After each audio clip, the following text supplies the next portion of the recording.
कुशल आज बहुत खुश था क्योंकि कल से उसकी छुट्टियां लग रही थी और उसके पापा ने पहले ही कह दिया था कि छुट्टियों में हम अम्मा से मिलने जाएंगे।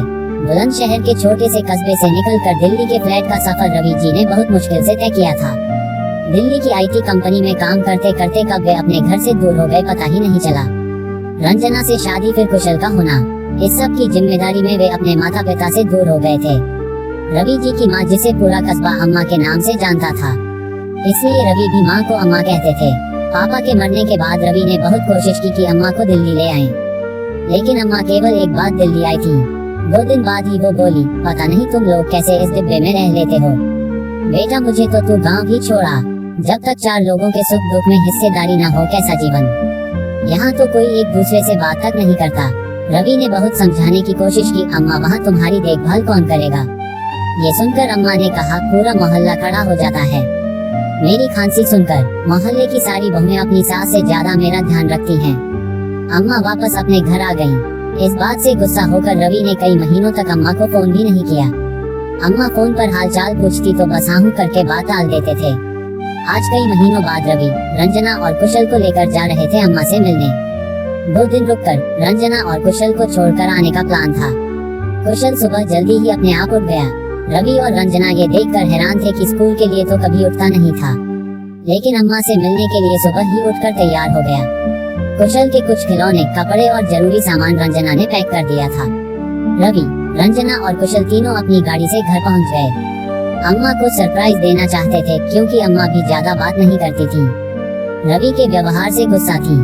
कार जैसे ही घर के पास पहुंची, कुशल झट से उतरकर भागा और घर में घुस गया। रंजना सामान निकाल रही थी और रवि ने गाड़ी पार्क कर रहे थे। कुशल अम्मा जी चिल्लाता हुआ घर में गया। अम्मा जी घर के बड़े से आंगन में बैठकर मसाला पीस रही थी। कुशल को देखकर बोली, मेरा राजा बेटा, आज कैसे अम्मा की याद आ गई। रुक, अभी हाथ धोकर आती हूँ। ये कहकर वे सिल से समेटने लगी, फिर सिल बट्टे को धोने लगी। तभी रवि और रंजना आंगन में आ चुके थे। रंजना ने अम्मा के पैर छुए। अम्मा ने बहू को गले से लगा लिया। रवि भी आगे बढ़े अम्मा के पैर छूने तो वो बोली, जा, मैं तेरे से नहीं बोलती, बड़ी नाक ऊंची करके घूम रहा है। रवि ने कान पकड़ते हुए कहा, छोड़ो अम्मा, अब माफ भी कर दो। कितना मन था तुम्हारे साथ रहने का। अम्मा ने कहा, अरे उसे डिब्बे में तो मैं घुट के मर जाती। ये देखकर कुशल बोला, अम्मा जी पापा को मुर्गा बनाओ, हमारे स्कूल में पनिशमेंट में मुर्गा बनाते हैं। ये सुनकर सभी हंसने लगे। रवि बोले, रुक, अभी तुझे मुर्गा बनाता हूँ। ये सुनकर अम्मा ने कुशल को गोद में उठा लिया। खबरदार जो मेरे पोते को कुछ कहा। रंजना रसोई में सबके लिए चाय बनाने चली गई। अम्मा जी कुशल के साथ बातें करने लगी। रवि आंगन में पड़ी चारपाई पर लेट गए। इसी तरह मिलते जुलते 2 दिन कब बीत गए। रवि वापस दिल्ली आ गए। 8 दिन के लिए रंजना और कुशल को अम्मा जी के पास छोड़ दिया। अम्मा जी शाम को कुशल को लेकर निकल जाती। पूरे मोहल्ले में हर छोटा बड़ा उन्हें झुककर प्रणाम करता, बहुएं पैर छूती। अम्मा जी पूरे मोहल्ले का हाल चाल पूछती। यही रोज का काम होता था। घर पर भी सुबह से शाम तक कोई न कोई अपनी परेशानी लेकर अम्मा जी के पास आता रहता था। अम्मा जी हर किसी की बातें सुनकर उसे सुझाव देती थी, किसी किसी को डांट भी देती थी, लेकिन कोई उनकी बात का बुरा नहीं मानता था। हंसकर सब उनकी डांट खा लेते थे, जानते थे उनकी डांट में कितना प्यार छुपा हुआ है। एक दिन कुशल ने अम्मा जी से पूछा, अम्मा यहाँ कितने मेहमान आते हैं। हमारे दिल्ली में तो कोई नहीं आता। अम्मा जी बोली, तेरा बाप तो पैसे के पीछे भाग रहा है। यहाँ सब कम कमाते हैं, उसमें खुश रहते हैं, एक दूसरे के सुख दुख में खड़े रहते हैं।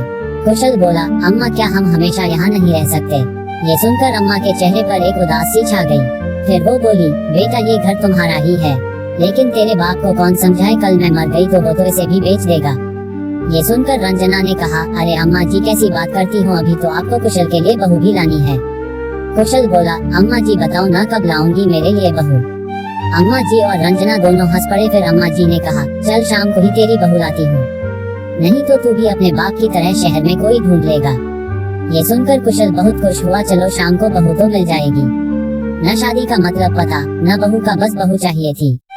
10 दिन बाद रवि दोनों को लेने के लिए आए। अम्मा जी के चेहरे पर उदासी छा गई थी। अम्मा जी बोली, अब कब आएगा। रवि ने कहा, अम्मा छुट्टियों में आते रहेंगे। ये सुनकर अम्मा की आंखों नम हो गई। बोली, मेरे छुट्टी पर जाने से पहले आ जाना। ये सुनकर रवि बोले, अम्मा ऐसी बातें क्यों करती हो। उसके बाद तीनों वापस चले आए। अगले दिन से सब अपने काम में व्यस्त हो गए। करीब 3 महीने बाद एक दिन रवि ने कुशल को रात को जगाया, बेटा जल्दी से तैयार हो जा, अम्मा जी के पास चलना है। कुशल को कुछ समझ नहीं आ रहा था, न छुट्टी है न कोई त्योहार, फिर अचानक अम्मा के पास कैसे जा रहे हैं। रवि, रंजना और कुशल तीनों घर पहुंच जाते हैं। गली के बाहर से ही भीड़ लगी थी। कुशल ने देखा आंगन में अम्मा जी चादर ओढ़े लेटी हैं, पास में दीपक जल रहा है। रवि और रंजना दोनों रो रहे थे। कुशल अब समझ चुका था कि अम्मा जी नहीं रही। रवि की गोद में बैठा वह एकटक अम्मा जी को देख रहा था। फिर वह उठा और अम्मा जी के पास बैठकर कहने लगा, अम्मा जी चलो ना मेरे लिए बहू देखने। ये सुनकर रंजना जोर जोर से रोने लगी। रवि ने कुशल को उठाकर गोदी में बिठाया। देर रात तक कुशल अम्मा जी को निहारता रहा। सुबह जब उसकी आंख खुली तो वह घर के एक कमरे में था। वह उठकर भागता हुआ बाहर आया। अम्मा जी वहाँ नहीं थी। कुछ औरतों के साथ रंजना बैठी रो रही थी। कुशल ने रंजना को झकझोरते हुए कहा, अम्मा जी कहाँ चली गई? कौन ले गया उन्हें? रंजना ने कुशल को संभालते हुए कहा, बेटा वो भगवान के घर चली गई। अंतिम संस्कार करके जब रवि वापस आए तो कुशल उनसे लिपट कर पूछने लगा, अम्मा जी को वापस ले आओ पापा। रवि ने कुशल को गोद में लेकर बहुत प्यार से समझाया कि अम्मा जी भगवान के पास चली गई हैं। 13वीं के बाद जब शहर जाने के लिए सब गाड़ी में बैठ गए, रवि ने घर को ताला लगा दिया। गाड़ी में बैठते ही कुशल ने कहा, पापा अम्मा जी कह रही थी मेरे मरने के बाद तुम ये मकान बेच दोगे, क्या ये सच है? रवि ने कुशल को गले से लगा लिया। नहीं बेटा, हम ये मकान कभी नहीं बेचेंगे, बल्कि वहाँ से सब बेचकर यहाँ आ जाएंगे। काश मैं अम्मा का कहना मानकर उनके साथ रहता तो अंतिम समय में अम्मा के पास होता।